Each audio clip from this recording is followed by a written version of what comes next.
Peristiwa Muharram. Allah Ta'ala mengangkat Nabi Idris ke langit ketika berusia 365 tahun. Pada bulan Muharram, tepatnya 10 Muharram, diyakini sebagai hari Allah Subhanahu wa Ta'ala mengangkat Nabi Idris ke langit. Allah Subhanahu wa Ta'ala berfirman, "Dan ceritakanlah Muhammad kisah Idris di dalam kitab Al-Quran. Sesungguhnya dia seorang yang sangat mencintai kebenaran dan seorang nabi, dan kami telah mengangkatnya ke tempat martabat yang tinggi." Quran Surat Maryam ayat 56 hingga 57. Ibnu Katsir dalam kitabnya berjudul Qasas Al-Anbiya menjelaskan mengenai firman Allah, "Dan kami telah mengangkatnya ke tempat martabat yang tinggi." Kemungkinan besar maksud dari tempat itu seperti dijelaskan dalam hadis Isra Mi'raj yang disebutkan dalam kitab Sahihain, yaitu bahwasanya Rasulullah bertemu dengan Nabi Idris ketika beliau berada di langit keempat, lapisan keempat dari 7 lapis langit. Hadis riwayat Bukhari dan Muslim. Ibnu Jarir meriwayatkan dari Yunus bin Abdil A'la, dari Ibnu Wahab, dari Jarir bin Hasim, dari Al-A'mashi, dari Shim bin Atiyah, dari Hilal bin Yasaf. Dia berkata, "Aku pernah mendengar Ibnu Abbas bertanya kepada Ka'ab, apa maksud dari firman Allah, dan kami telah mengangkatnya ke tempat martabat yang tinggi?" Ka'ab menjawab, "Ketika itu Nabi Idris diberikan wahyu oleh Allah, sesungguhnya aku akan mengangkat amalanmu pada setiap hari seperti amalan anak Adam lainnya." Maka Idris pun berkeinginan untuk menambah amalannya sebelum berakhir masa hidupnya. Lalu dia datang kepada salah satu malaikat yang ditugaskan untuk menemaninya di dunia dan berkata, "Sesungguhnya Allah mewahyukan kepadaku begini. Maka dari itu berbicaralah kamu kepada malaikat maut untuk mengakhirkan ajalku agar aku dapat menambah amalanku." Maka malaikat itu menaikkan Nabi Idris ke atas tubuhnya di antara 2 sayap, lalu membawanya ke atas langit untuk dipertemukan langsung dengan malaikat maut. Ketika mereka berada di langit keempat, tak disangka ternyata mereka bertemu dengan malaikat maut di sana. Maka malaikat yang membawa Nabi Idris pun menyampaikan kepada malaikat maut tentang permintaan Nabi Idris. Lalu malaikat maut bertanya, "Di manakah Nabi Idris sekarang?" Malaikat itu menjawab, "Dia sekarang berada di atas punggungku." Malaikat maut berkata, "Sungguh luar biasa. Aku baru saja diperintahkan oleh Allah untuk mencabut nyawa Nabi Idris di langit keempat. Namun tentu aku bertanya-tanya mengapa aku diperintahkan untuk mencabut nyawanya di langit keempat, sedangkan dia tinggal di muka bumi." Maka setelah itu malaikat maut pun mencabut nyawa Nabi Idris di sana.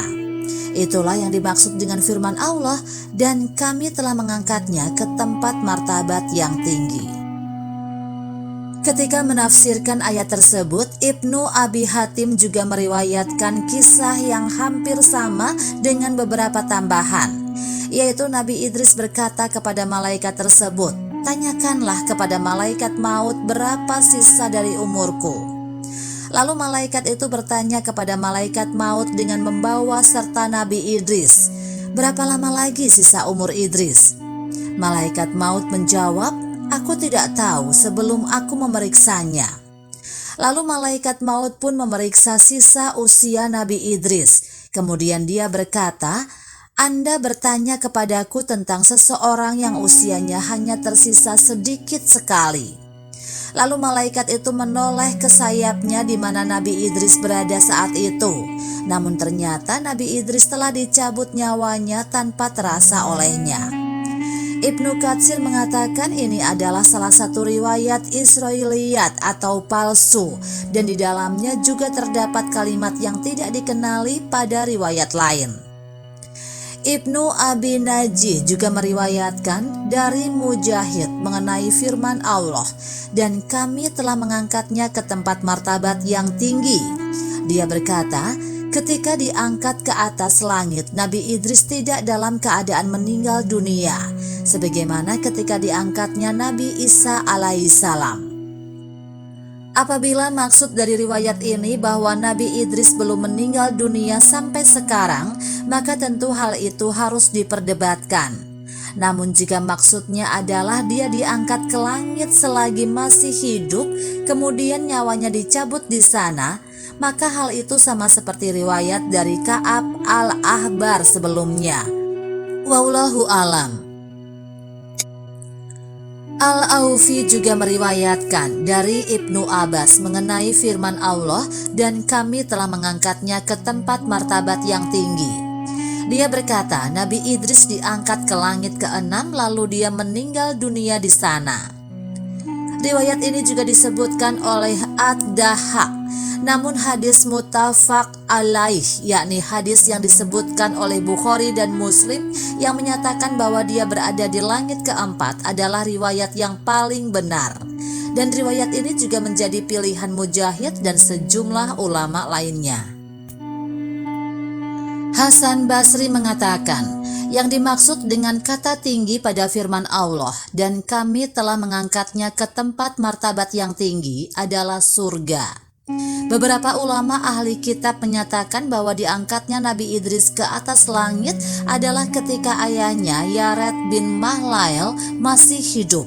Wallahu alam. Menurut Ibnu Katsir, sebagian mereka menduga bahwa Idris itu hidup di zaman Bani Israel, bukan sebelum Nabi Nuh. Plesir ke neraka dan ke surga. Syekh Muhammad bin Ahmad bin Ilyas 1448 hingga 1522 Masehi dalam bukunya yang diterjemahkan Abdul Halim dengan judul Kisah Penciptaan dan Tokoh-tokoh Sepanjang Zaman menyebutkan bahwa malaikat maut meminta izin kepada Allah untuk berziarah kepada Idris. Dia diizinkan lalu datang kepada Idris dalam rupa seorang laki-laki. Idris bertanya kepadanya, "Hai laki-laki, siapa engkau?" Laki-laki itu menjawab, "Aku adalah malaikat maut. Aku telah meminta izin kepada Tuhanku untuk berziarah kepadamu. Maka berikanlah aku izin untuk itu." Idris berkata kepadanya, "Sesungguhnya aku mempunyai satu keperluan kepadamu." "Apa keperluanmu itu?" tanya malaikat maut. Idris menjawab, "Cabutlah nyawaku saat ini." "Sesungguhnya Tuhanku belum mengizinkanku untuk melakukan itu," ujar malaikat maut. Pada waktu itu Allah mewahyukan kepada malaikat maut, "Sesungguhnya aku mengetahui apa yang ada dalam benak hambaku. Cabutlah rohnya." Karena telah mendapatkan izin, maka pada waktu itu juga dia mencabut rohnya. Akan tetapi kemudian Allah menghidupkannya lagi. Ketika itu juga Idris berkata, "Hai malaikat maut, aku masih punya permintaan yang lain." "Apa itu?" tanya malaikat maut. Idris berkata, "Bawalah aku ke neraka jahanam agar aku bisa melihat kengeriannya." Allah mengizinkan malaikat maut untuk melakukan perjalanan itu. Maka dibawalah Nabi Idris oleh malaikat maut datang ke malaikat penjaga neraka. Allah memerintahkan kepada malaikat penjaga neraka, "Letakkanlah hambaku di pinggir jahanam agar dia bisa melihat apa yang terdapat di dalamnya." Setelah Nabi Idris berada di sana dan melihat isi jahanam, dia pingsan karena melihat kengeriannya.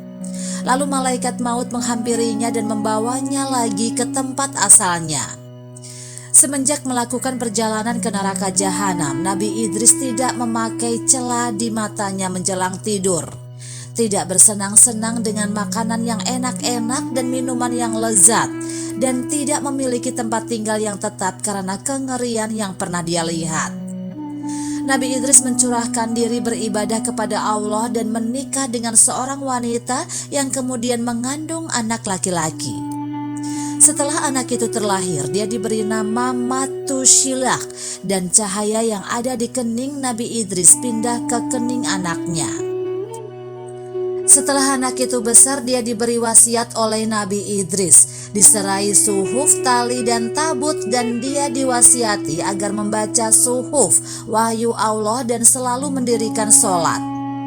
Nabi Idris berkata kepadanya, "Hai anakku, aku akan naik ke langit. Aku tidak tahu apakah akan kembali atau tidak. Maka terimalah dariku apa yang akan kuwasiatkan kepadamu." Kemudian Nabi Idris masuk ke mihrabnya dan meminta kepada Allah agar diperlihatkan surga seperti dia telah memperlihatkan neraka. Atas permintaan Idris tersebut, Allah memerintahkan kepada malaikat Ridwan, malaikat penjaga surga, untuk menurunkan sebuah tangkai dari surga. Maka Ridwan menurunkan tangkai dari pohon tuba. Kemudian Nabi Idris berpegangan ke tangkai itu dan naik ke langit. Lalu malaikat Ridwan memasukkannya ke dalam surga. Nabi Idris melihat nikmat-nikmat yang ada di sana.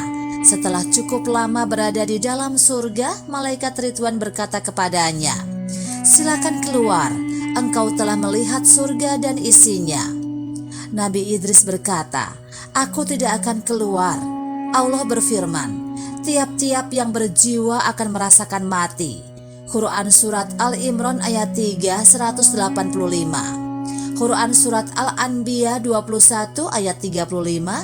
Quran Surat Al-Ankabut 29 ayat 57. Dan aku telah merasakannya. Dia pun berfirman, "Dan tidak ada seorang pun darimu melainkan mendatangi neraka itu." Quran Surat Maryam 19 ayat 71. Dan aku pernah mendatanginya. Dan dia juga berfirman, "Dan mereka sekali-kali tidak akan dikeluarkan darinya surga." Quran Surat Al-Hijr 15 ayat 48. Maka aku tidak akan keluar dari surga. Maka Allah mewahyukan kepada Ridwan, "Katakanlah kepada hambaku Idris, hendaklah dia jangan keluar dari surga untuk selama-lamanya." Wahab bin Manabih mengatakan, Nabi Idris telah naik ke langit ketika dia berumur 365 tahun. Ibnu Al-Jauzi mengatakan bahwa Nabi Idris dan Nabi Isa bin Maryam hidup di langit. Terkadang Nabi Idris berada di langit keempat untuk beribadah kepada Allah di langit, dan terkadang bersenang-senang di surga.